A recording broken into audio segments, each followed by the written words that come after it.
In 2006, there were over 34,000 fires reported in commercial buildings. 13,600 fires were in commercial kitchens, and over 1,200 people were injured in kitchen fires, resulting in over 50 deaths on average each year.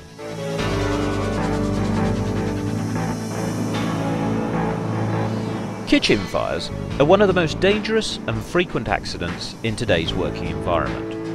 Current UK legislation dictates that all commercial kitchens have a fire blanket within close proximity of the cooking surface in order to combat such fires. So let's see how they work when you're faced with this frightening scenario. To use a fire blanket effectively, you'd start by holding the blanket stretched out in front of you to try and protect yourself from the burning oil and flames. Walk slowly towards the fire, avoiding obstacles in the kitchen. Carefully place the blanket over the fire. This involves your hands and arms going over the burning oil, which will be in excess of 380 degrees centigrade. For authenticity, our engineer is not wearing flame retardant protective clothing, but he is wearing protective glasses and a respiratory mask to protect him from the splash of burning oil and the toxic fumes. Even after 2 attempts, it was not possible to completely seal the pan of burning oil and eliminate oxygen from the fire. Approaching the fire for a second time, as our engineer has done, is not recommended. It's extremely dangerous and could result in a life-threatening injury. Instructions on the blanket require you to switch off the heat source after placing the blanket on the fire. This is not possible, as the blanket is covering the controls. Any attempt to lift the blanket would certainly endanger life.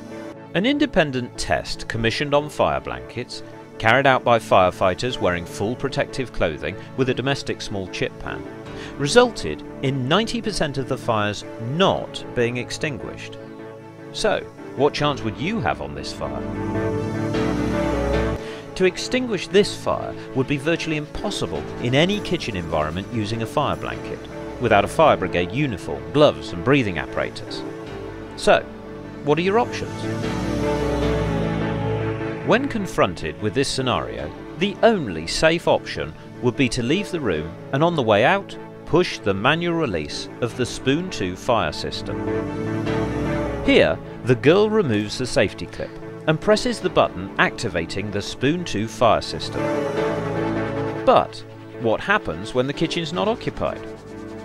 It's estimated that 60% of all kitchen fires occur outside of working hours. The Spoon2 fire system is also fully automatic, giving full protection to unstaffed kitchens. The sophisticated automatic detection provides constant coverage, whilst it's set at a level that will allow for modern cooking methods, such as flambeing without false alarms. What you don't see from this clip is that the system is linked into our fully manned remote alarm receiving centre. This provides 24-hour monitoring 365 days a year. The very latest RF wireless technology monitors the system to ensure that it's fully operational at all times.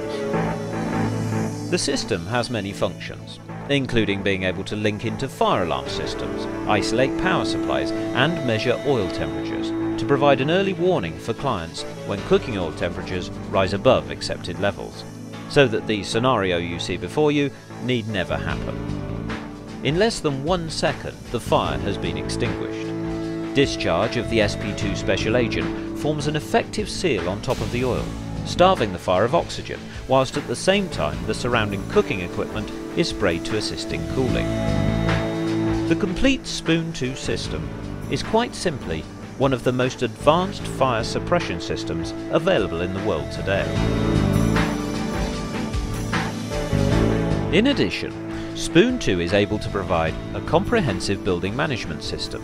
It's able to monitor a variety of other functions, which include fridge and freezer temperatures, carbon monoxide levels, air conditioning water pipe temperatures, and security system status, to name but a few. So, how does the Spoon2 business management program work? Using short wires to temperature or pressure sensors, up to 3 channels of analog data are collected by the data transmitter. This data is sent out on low-power radio carrier every 100 seconds or on alarm. The data is collected by the Spoon2 data hub, stored and examined for alarm conditions.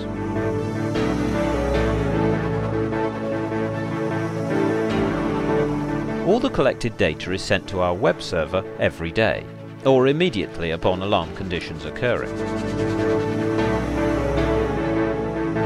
At our server, the data is securely stored on our database and is immediately available for interrogation in real time or historically.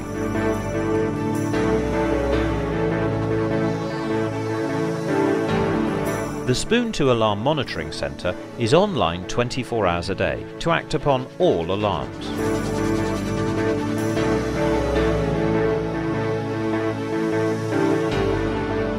All the collected data is always available on our server database for generating historical reports, charts and audit trails.